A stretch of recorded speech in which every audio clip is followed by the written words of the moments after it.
The New Orleans Saints game plan against the Atlanta Falcons doesn't have to be too terribly dissimilar from what they did to the Carolina Panthers. We got all of that and a little bit of lagniappe for you on today's episode of Locked On Saints.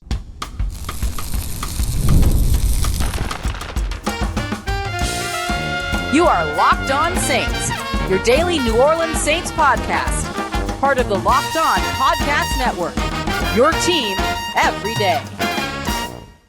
What is good, Who Dat Nation and Who Dat family? I am your host, your friend, Ross Jackson, New Orleans native, your New Orleans Saints expert and credentialed member of the media covering those New Orleans Saints as the Saints beat writer over at LouisianaSports.net. And on today's episode of Locked On Saints, I'll tell you why the New Orleans Saints absolutely must win this football game up against the Atlanta Falcons. The Brandin Cooks release was a big surprise and shakeup at wide receiver. We'll dive into how the Saints combat that and deal with that, and we'll kick everything off with limiting Bijan Robinson and Tyler Allgeier, what we know about the Atlanta Falcons run game and how the Saints can stop it. We got all that coming up for you on today's episode. We appreciate you very much, whether it's your first time or your next time, being here with us this time, making us your first listen, and being an everydayer here on the show, which is a proud part of the Locked On Podcast Network, now the #1 sports podcast network, all thanks to you, and thanks for helping us get here as we bring you your team every day. Today's episode brought to you by our friends over at Game Time. Download the Game Time app,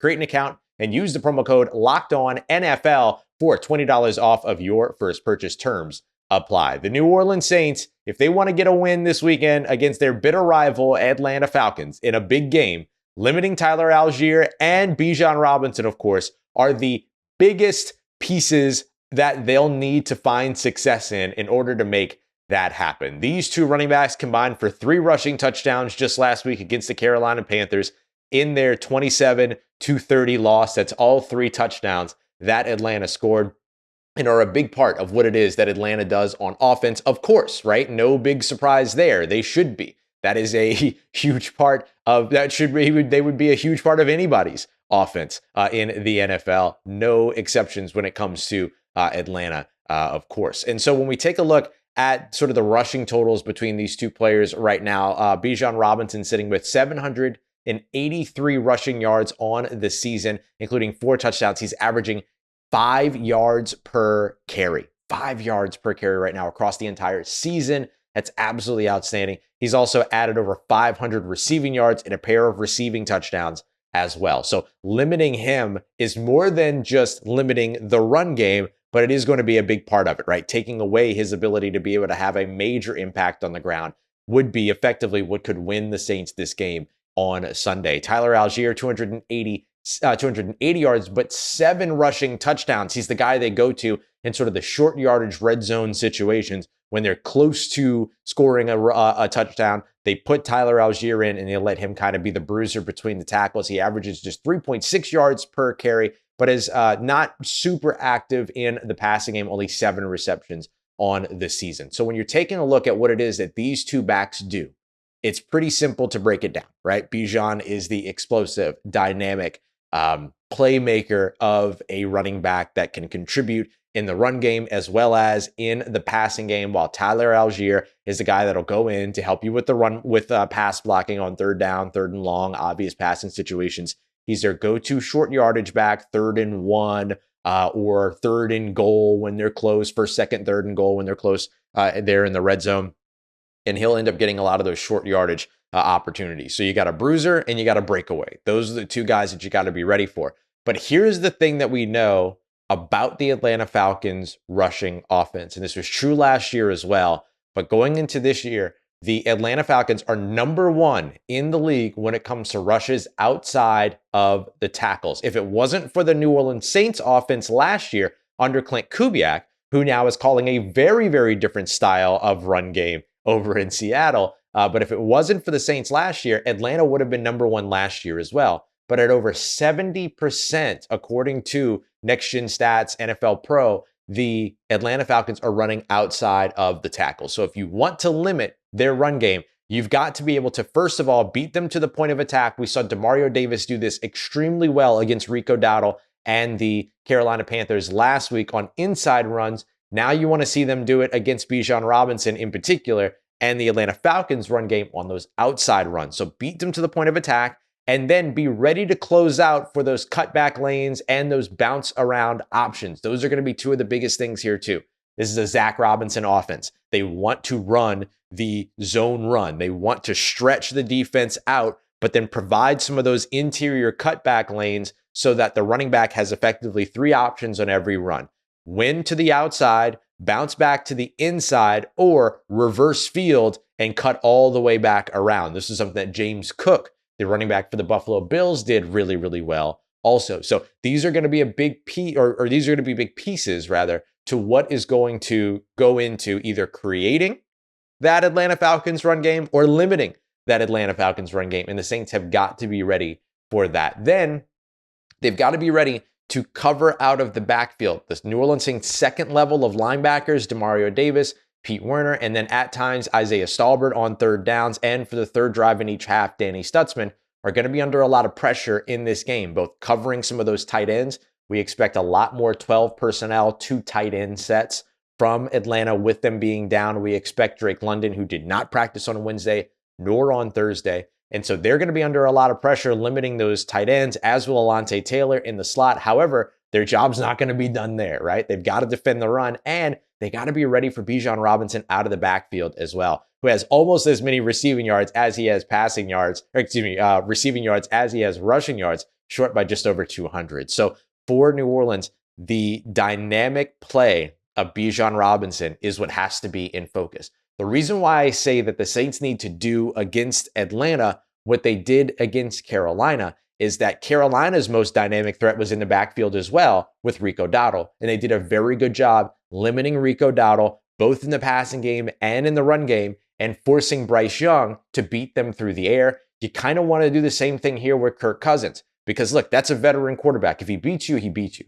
But challenge him and put him in a situation to do it. The last time that Kirk Cousins had to start a game for the Atlanta Falcons without Drake London, they scored 10 points, the Atlanta Falcons did, up against a bad football team in the Miami Dolphins, who put up 34 on the other side. And so for New Orleans, the formula is there, not just because of what Miami happened to be able to find success with up against Kirk Cousins and the Miami Dolphins, which was bring some pressure, disguise those looks, take away the deep shot, and then of course try to take away the run game. But you have your own blueprint from what you did up against the Carolina Panthers just before the bye week, plus a bye week to really focus in on this. So Kellen Moore gets a chance here to show what he and Brandon Staley and the rest of this New Orleans Saints coaching staff can do off of bye weeks in a pretty measurable situation here. Kirk Cousins up in that game, week 8 against the Dolphins, completed one pass of 20 plus yards. Dolphins took away the deep ball. And in all of the passes, most of the work that he did was between the hashes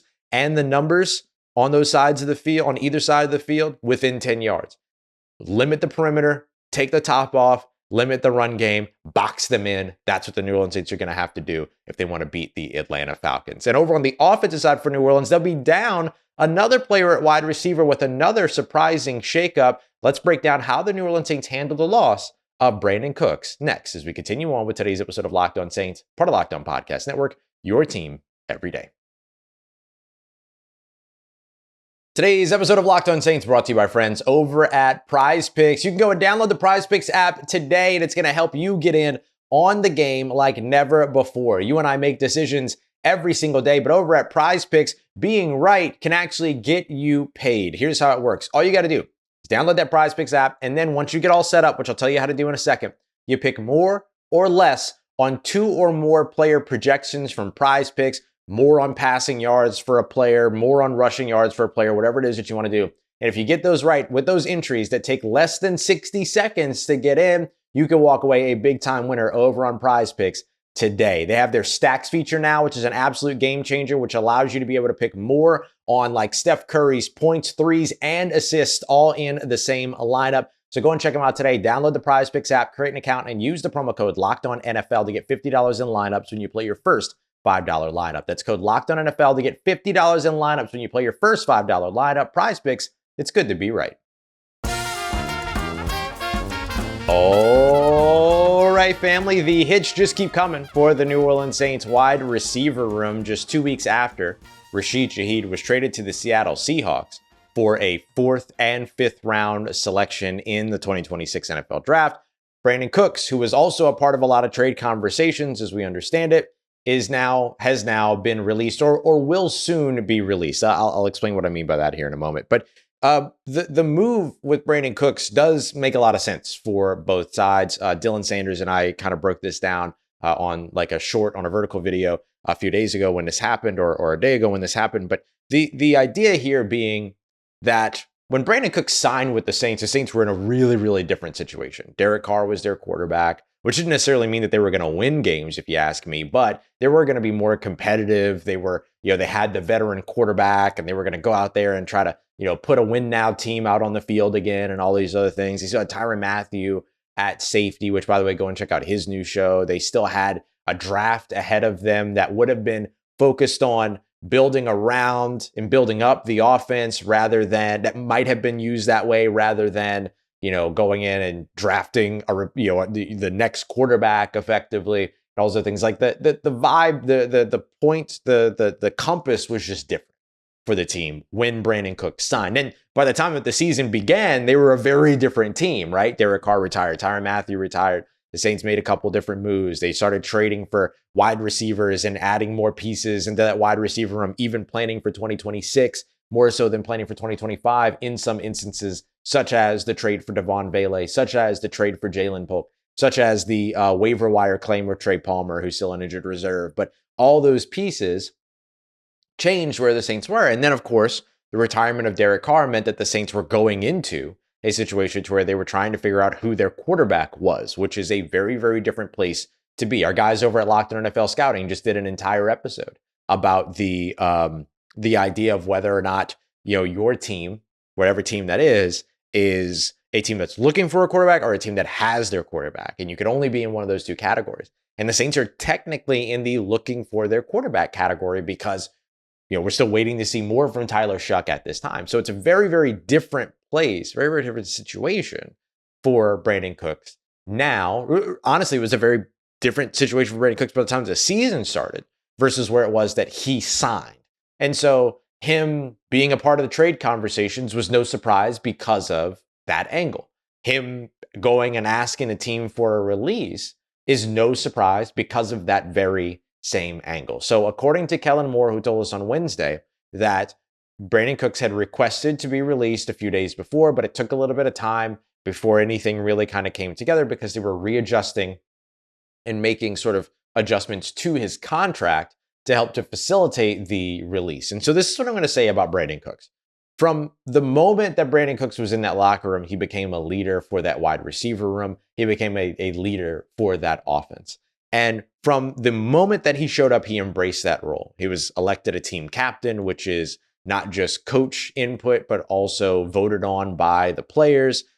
He was a great mentor here in New Orleans for guys like Chris Olave, Rashid Shaheed, Mason Tipton, Devaughn Vele, this young wide receiver room otherwise that was around him. And he never sulked. He never looked down on his luck. He always spoke to us in the media. He was never in a situation to where you could look at him and say, wow, yeah, he's clearly visibly frustrated. Now, it was clear that there was some frustration, and that was just watching on the field, seeing what his role was. He had like fourth quarter catches every game, but he wasn't targeted very much here. All those other pieces that I'm sure were probably a frustrating part of the experience, but that frustration never seemed to permeate into what his role was with the team. And so for him to start at that place and end in the place of, let me renegotiate my deal to facilitate your path as I ask to leave.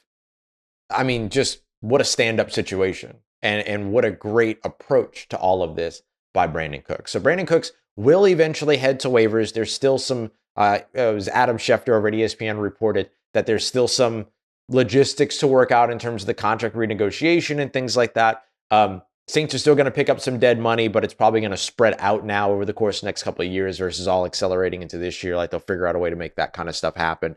But for the most part, like it doesn't mean a ton. It won't have a humongous impact one way or another on the Saints salary cap situation. So, it'd be a few $1 million in dead money, a few $1 million in savings in some places, things like that. But there will be like cap hits and all these other things this year and next year, more than likely, as far as I understand it. So all that said, to just kind of praise Brandin Cooks for coming in, embracing a situation, not being handed that situation, embracing the new situation for as long as he could, and then on his way out, still doing something to help make it all happen for his teammates and for himself. So he'll hit waivers once he officially becomes released, and then assuming that he clears waivers, get the opportunity to go and sign somewhere where he might be able to contribute a little more and potentially win a ring. Like, he's a guy that deserves to compete at this point in his career. And the Saints, of course, were not on that pathway. So now for the Saints, what do they do at the wide receiver position moving forward? Well, you'll have Chris Olave and Devaughn Vele, who are going to be the top two guys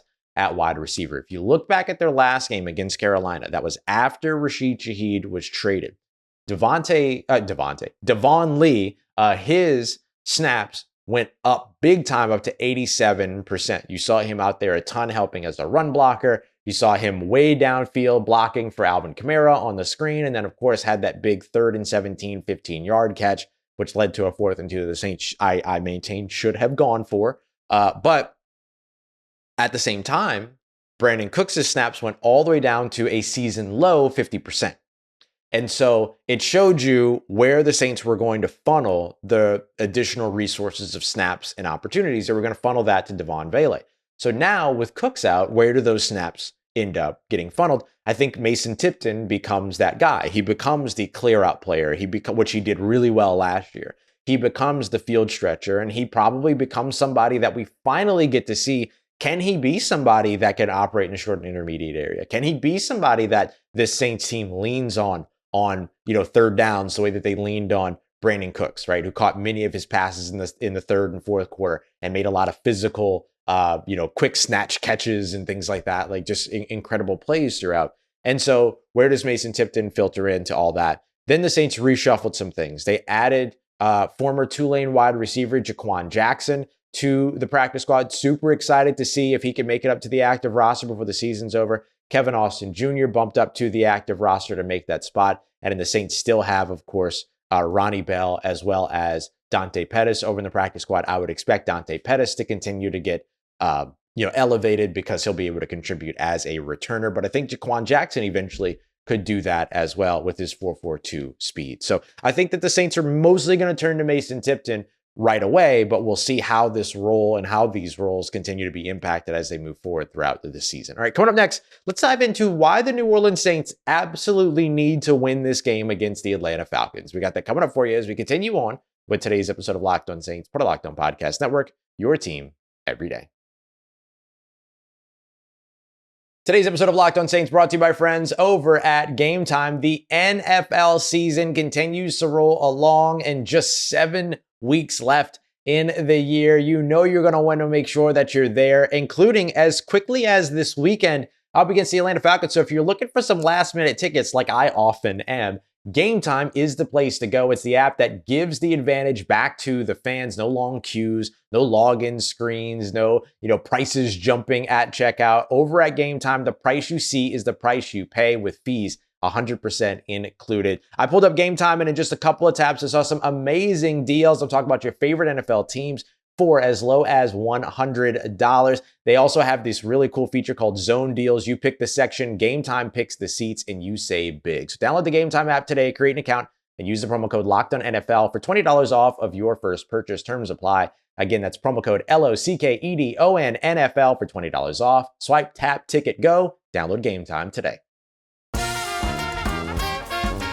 Let's get it, Who Dat Nation. The New Orleans Saints desperately need to win this game. And there are several reasons why. We'll start off with the obvious. This is a rivalry game. You can ask any Saints fan at any time, would you rather win or lose every single game and get the first overall pick, or lose every single game and get the 2 wins of beating the Atlanta Falcons and get the second overall pick? And most Saints fans will tell you, give me that second overall pick because this fan base hates losing to the Atlanta Falcons. And it wasn't just a few years ago that we got one of the best moments ever, followed by one of the worst moments ever in Saints franchise history. Jameis Winston going out there, victory formation in the red zone, turning around, handing the ball off to Jamal Williams. Jamal Williams running into the end zone. Arthur Smith, at the time, the Atlanta Falcons head coach, runs out on the field, starts yelling and screaming at Dennis Allen. Darren Rizzi was ready to go to blows. He was ready to scrap. It was a whole thing. That was a great moment. Arthur Smith ends up getting fired by the time that he gets back to the Atlanta Falcons facility. Unfortunately, it was all spoiled by Dennis Allen apologizing to the Atlanta Falcons after that. But let's just cut the story off. Before that. And it was great. It was a really, really good moment there. And so these two teams have a long history, right? They have a long history of things, everything from microphones not working during a celebration of hip hop in Atlanta to coaches getting fired to players swapping places, the old Dixie rivalry, like all this stuff. Like there's so much history between these two teams that when you have now an opportunity for your new head coach, your new starting quarterback who's about to get his first home start in this rivalry situation, this is a game you want to win. This is a game that gets the fan base behind you, right? To where like you beat the Falcons here, you go to the next couple of weeks, struggle a little bit. You know, if that were to happen, you struggle a little bit. Fans are going to go, you know what, that's fine. That's fine. That's a better draft pick, blah, blah, blah, whatever. Beat the Falcons. You know what I'm saying? Like it is something that like fans will hang their hats on, that you can hang your hats on. This is a must win for New Orleans, especially the one at home. Now, the Saints have a weird opportunity to repeat history in week 18, traveling to Atlanta, to where if they go to Atlanta and they beat Atlanta, they might again be the team that beats the Falcons into firing their head coach, because we could see that happen. We could also see former pro personnel and assistant general manager Terry Fontenot out of Atlanta at the end of the season as well. So some big things potentially on the way for Atlanta, who are in this disappointing 3-7 situation, while the Saints are in an optimistic 2-8 situation. It's so interesting, the different trajectories of these two teams right now. So I think those are all big reasons why you got to win this game. Another big reason goes to the point of Tyler Shough. It's his first home start. It's his first big rivalry game. He said that he's gleaned it. He knows that Cam Jordan, quote, freaking hates those guys. I'll tell you right now that, you know, Cam spoke to us on Monday. He did not use the not appropriate, but he did not use the media friendly word there. But it is true. He does freaking hate the Falcons, whatever, same thing. The Falcons, right? So this is an opportunity here for Tyler Shough to step into this role and then again galvanize the fan base, get the fans behind him as well, which I've seen a lot of fans start to be like, hey, it doesn't matter who the quarterback is. Like, as long as there's a good quarterback and my favorite team is winning, that's all I care about. Like, I'm seeing a lot of fans talk that way right now. And this would be a great opportunity to take advantage of that step and kind of show, hey, look, 2 games, got 2 in a row, coming off the bye week, a chance for 3 in a row at Miami next week. Here's an opportunity to get a big win up against a rival, all those other pieces. And so a great opportunity here for Tyler Shough as well. When we were kids, before we had, you know, people come over, it was the routine, right? You had to clean up the house, make sure everything was good. And then if the company that was coming over wasn't like your friend and it was like your parents' friends, you had to be on your best behavior, right? You had to be on your best behavior in front of company. Well, the Saints are going to have company this weekend. And it's not your best friends. It's your parents' best friends. It's your family's best friends. It's the team best friends. It's Drew Brees coming in and calling the game, who got a full-time spot now with Fox, absolutely where he deserves to be and belongs, in a broadcast booth. I'm very glad that he's back at that after kind of getting the short end of the stick over there at NBC. And then now getting a chance as well to be reunited on the exact same day with the one, the only Jimmy Graham, who's a legend of the game going into this game. Now, remember, there's obviously a lot of history between Drew Brees and the Atlanta Falcons. The spin move, I guarantee you're going to see that on broadcast, right? We all know the spin move.